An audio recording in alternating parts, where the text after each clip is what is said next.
On March 15th, under the golden lights of the African Union Summit in Addis Ababa, something happened that no one expected, and no one will forget.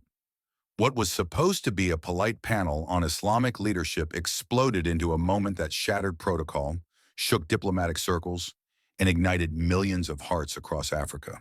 Captain Ibrahim Traoré, the young revolutionary leader of Burkina Faso, stood tall, stared down one of the richest men on earth, and said with unwavering conviction, "The Islam I follow is the Islam of liberation, not one built on political comfort and modern slavery of migrant workers." The room froze. The Saudi crown prince blinked. The world gasped. Traoré didn't just speak. He erupted. Not in anger, but in righteous clarity. He exposed the contradiction at the heart of Saudi influence. He challenged centuries of silent submission. And for the first time in a long time, Africa didn't bow. Stay with us, because this isn't just another story. It's the future our ancestors dreamed of. Subscribe and stand with us for an Africa that will never bow again. It was supposed to be just another photo op, a room of polished shoes, practiced smiles, and carefully measured words. The African Union Summit was in full swing in Addis Ababa.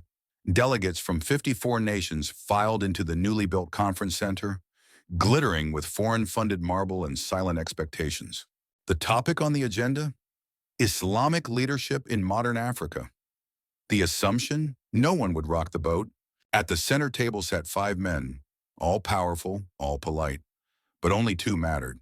On one side, Mohammed bin Salman, Crown Prince of Saudi Arabia. Dressed in royal gold and speaking flawless Arabic, he delivered a message that sounded like comfort food to diplomats. He spoke of unity, tradition, and Saudi Arabia's generous billions poured into Africa. Roads, mosques, scholarships. He smiled. The cameras clicked. The journalists nodded. But on the other side sat a man who did not nod, did not smile. He listened. He waited. Then, when the microphone came to him, he shattered the silence. "Your Highness," said Captain Ibrahim Traoré of Burkina Faso, his voice firm in French.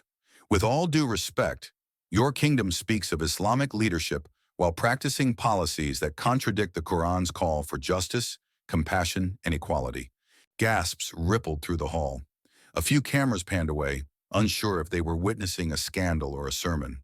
Traoré continued, eyes locked on the prince. "You say you follow the Prophet's tradition. But where was the Prophet when poor Muslims were blocked from entering Mecca because of rising Hajj fees? Where was the Prophet when African workers, our brothers, were treated like disposable labor in the Gulf?" The Crown Prince's back stiffened. His lips parted. But before he could speak, Traoré cut deeper. Consensus that serves power, not the people, is not sacred. It is political theater in religious robes. The hall fell into a stunned hush. No one had ever said this on a stage like this, to a man like that. Not a journalist, not a cleric, and certainly not a sitting head of state. But Traoré wasn't speaking for applause. He wasn't debating for debate's sake. He was doing what so many African Muslims had dreamed of for decades, taking back the mic. He invoked Surah al-Hujurat. God created nations and tribes to know one another, not for some to claim superiority through holy sites or oil wealth. He quoted the Prophet's final sermon, "No Arab is superior to a non-Arab, nor is a white man superior to a black man." And then he landed the strike that lit the internet ablaze. "We follow Islam not through Riyadh's permission, but through our own conscience. Africa's 500 million Muslims need leadership that reflects their struggle, not their silence." He sat down. The air was heavy. A moment of truth had entered the room, and it would not leave quietly. When the video hit social media, it didn't crawl, it exploded. Within hours, clips of Traoré's speech flooded X, formerly Twitter, TikTok, and Facebook. Hashtags appeared in English, Arabic, and French. Faksha Ibrahim v Saudi, Nishachi Islam of Justice, Just Africa Speaks Back. In tea shops across Bamako, mosques in Dar es Salaam, and barbershops from Dakar to DC, African Muslims watched the young captain stare down one of the most powerful men in the Islamic world, and not flinch. He wasn't rude, he wasn't wild, he was calm, measured, but unshakably bold. And that made it all the more dangerous to those invested in silence. At the heart of it was not just a religious debate, it was a generational cry. An Africa tired of bending, tired of receiving aid that came with shame, tired of being the spiritual child of a distant guardian. This was not just about Saudi Arabia. It was about the entire system that treated African Muslims like passengers, never driver, in the global Islamic Ummah. And Traoré's words were not scripted by diplomats. They came from years of talking with imams in village mosques, with students studying the Quran under mango trees, with mothers sending remittances from abusive jobs in the Gulf. So when he said, assistance that comes at the cost of independence is not aid, it's control, millions nodded because they had lived it. When he challenged the Hajj fees that turned a pillar of Islam into a VIP experience for the wealthy, he wasn't just quoting scripture, he was quoting pain. The pain of watching a spiritual dream remain forever out of reach. And when he said, we in Africa do not need a gatekeeper between us and Allah, he tore through centuries of paternalistic theology. He reclaimed Islam from the hands of oil kingdoms and returned it to the dusty streets where the faith was born, among the poor, the travelers, the displaced. Back inside the summit, the reaction was split, but unmistakable. Some delegates shifted in discomfort. Others leaned forward, lips tight but eyes glimmering. A few took furtive notes, and at least 3 rose to their feet in quiet applause. Meanwhile, the Saudi delegation stiffened. The Crown Prince's guards adjusted their posture. His advisors whispered frantically, yet Traoré did not stop. He moved to what many feared he would never dare say. Your labor policies, he declared, keep hundreds of thousands of African Muslims in near-slavery conditions. Islam abolished slavery more than 1,000 years ago. Yet in practice, it continues, under new names. It was not a metaphor. It was a direct hit, and it shook the room. The Crown Prince responded with a composed but sharp tone. Captain, our labor system is under reform. These issues cannot be solved overnight. To which Traoré replied with fire-masked informality. When Islam was revealed, reforms that ended oppression were not delayed for convenience. Justice delayed becomes justice denied. Every African watching, from Nairobi to Atlanta, knew that this was not just a religious debate. It was a moment of reckoning. A moment when Africa, so long silenced, finally found a voice it could believe in. And that voice belonged to a 35-year-old soldier from Burkina Faso, or as many now search on YouTube, Ibrahim Traoré, Burkina Faso, a name whispered like a prophecy. Captain Ibrahim Traoré did not bring an army into that summit. He didn't have tanks, no sanctions, no oil pipelines. But he came armed with something far more dangerous: memory, faith, and a people's unspoken rage. For centuries, Africa's role in global Islam had been defined by deference. Scholars studying abroad, aid flowing one way, doctrine traveling southward. But Traoré turned the direction around. He invoked the Quran, not as a cleric quoting ritual, but as a revolutionary quoting revelation. He recited Surah An-Nisa, commanding believers to stand for justice even against themselves. He cited Surah Al-Hujurat, reminding the audience that tribes were made to understand each other, not dominate one another. And he returned again and again to the Prophet's farewell sermon. No Arab is superior to a non-Arab. These weren't just spiritual references. They were political weapons. Truth-tipped arrows fired with the calm of a man who knew who he stood for. And behind every verse he cited stood millions of African Muslims. Those who pray 5 times a day but cannot afford Mecca. Those who labor under kafala systems in the Gulf, sending money back to children they barely know. Those who are told their Islam is incomplete unless it's approved by clerics in Riyadh. And in that moment, Traoré didn't just speak for them, he spoke as them. Our Islam does not need permission from Riyadh to be authentic, he declared. He wasn't attacking Saudi Arabia's culture. He was confronting its monopoly on religious legitimacy. He wasn't rejecting unity. He was rejecting unity built on silence. In many ways, Traoré was tapping into something older than Saudi Arabia, older than colonization, and far more powerful than any oil dollar. He was invoking the legacy of resistance, the memory of African imams who led slave revolts, the mosques burned under colonial rule, the elders who kept the Quran alive through oral recitation when Arabic texts were banned.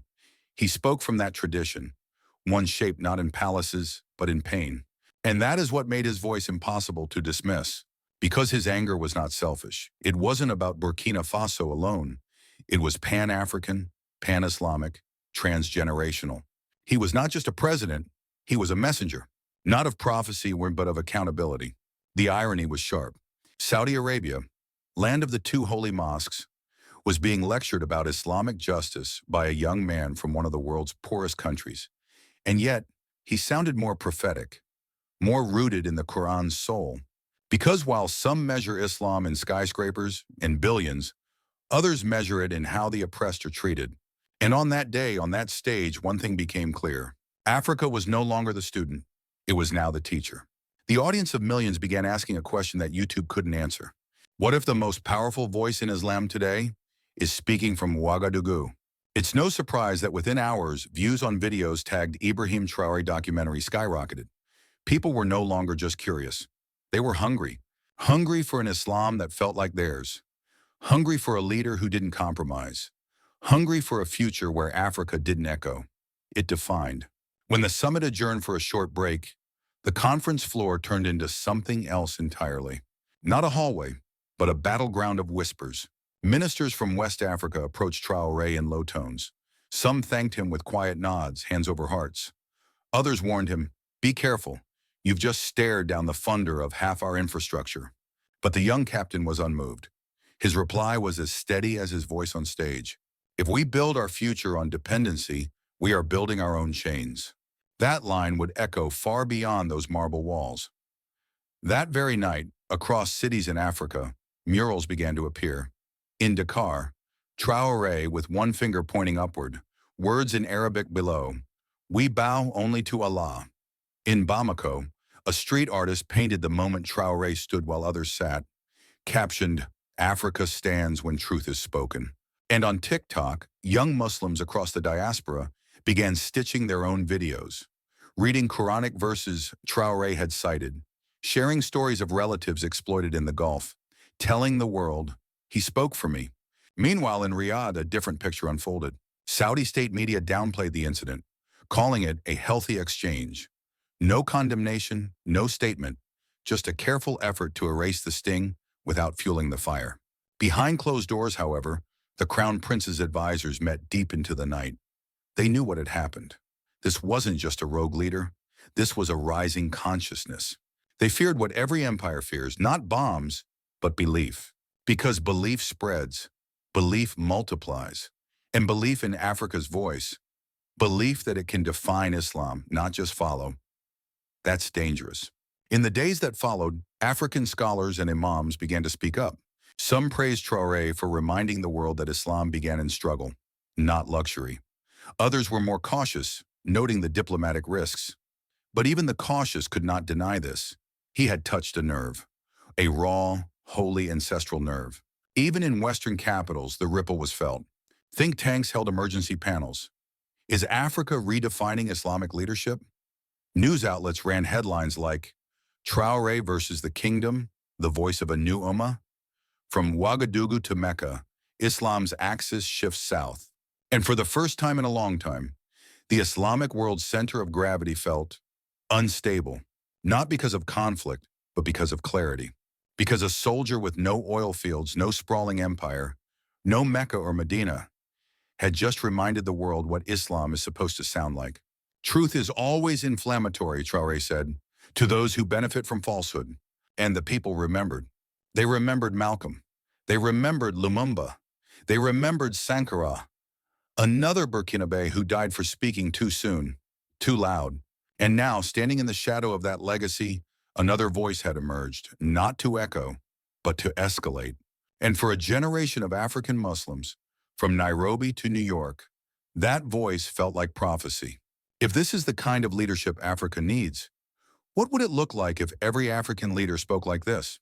Tell us in the comments, because the conversation is just beginning. As the summit moved on, the tension still hovered like thick smoke. Other speakers tried to reclaim the rhythm, but the damage, or rather the awakening, had already happened. The confrontation between Captain Ibrahim Traoré and Crown Prince Mohammed bin Salman was more than a moment. It was a mirror held up to every African Muslim asking, "Who speaks for you, and why haven't you spoken for yourself?" For decades, African nations have accepted a subordinate role in the Islamic world, financially supported, religiously instructed, politically courted, but never consulted, never seen as equals, and certainly never as leaders. But Traoré shattered that dynamic in a single line. Africa has nearly 500 million Muslims. We do not need leadership that comes from dependency. That sentence turned a polite panel into a revolutionary declaration. Across the continent, debates erupted. Mosques became forums. WhatsApp groups became digital town halls. Old men wept quietly in mosques. Young women posted videos saying, "This is the first time I felt seen." Even those who disagreed with Traoré's confrontational tone couldn't deny that something had shifted. He had made a claim, not just for Burkina Faso, but for all of Africa, that Africa is ready not only to receive dawah, but to give it. That African Islam, rooted in resistance, justice, and memory, is not a fringe, but a foundation. And this shift is not theoretical, it's deeply human. When a migrant worker in Oman hears Traoré challenge the kingdom's labor practices, he hears himself. When a mother in Guinea sees Traoré question the price of Hajj, she sees her stolen dream. When a student in Chicago sees the clip titled, "Ibrahim Traoré, Burkina Faso speaks truth to power," he hears the echo of Malcolm, but in a new accent. This is not a fight for headlines. This is a battle for spiritual authorship. And the question now is no longer, can Africa lead? It is, will Africa be allowed to lead itself? Saudi Arabia will respond, with money, with diplomacy, maybe with silence. But the deeper response must come from within Africa. Will African scholars build their own institutions? Will African leaders follow Traoré's boldness or retreat into fear? Will African Muslims finally say, "We do not need to rent our religion from those who think we are too poor to understand it"? In the final press conference before leaving Addis Ababa, a journalist asked Traoré if he regretted anything. His answer was simple. "If my words cause discomfort, then perhaps it is time we examine why truth should never be the enemy of unity." That sentence will be studied in classrooms, sung in protest chants, quoted in books, and remembered as the moment Africa didn't just ask for a seat at the table, it stood and built its own. Do you believe Africa should define its own religious future, or remain silent for the sake of unity? Comment below. Let's make this conversation global. So what now? The summit is over. The applause has faded. The world has moved on, or at least pretended to. But for millions of us, that moment still burns. It wasn't just politics. It wasn't just Islam. It was dignity, raw and unfiltered, standing before the richest man in the room and refusing to bow. Captain Ibrahim Traoré didn't just challenge the crown prince. He challenged the narrative that Africa must always be grateful, that Islam flows only from north to south, that justice is optional when the donor smiles. He shattered that myth with 5 words. We bow only to Allah. And in doing so, he planted a flag in the ground, not of nationalism, but of spiritual sovereignty. A flag that says, we remember who we are, we remember who we were, and now we remember who we must become. Because this is not just about religion, it's about the soul of a continent. It's about refusing silence when injustice wears gold. It's about believing, truly believing, that Africa has something sacred to say. So here's the truth. This isn't just about Ibrahim Traoré, Burkina Faso. This isn't just another Ibrahim Traoré documentary. This is about you, your ancestors, your future, and the voice you carry inside you that's tired of being polite when it should be powerful. If this story stirred your soul, don't just scroll. Like, share, speak, subscribe. They've silenced us long enough. Now it's our time to speak history into the future. Drop a comment. Let the world hear your echo. Suggested comment, Africa Rise, or It's Time for Africa. Or write your own, because this time your voice belongs at the front.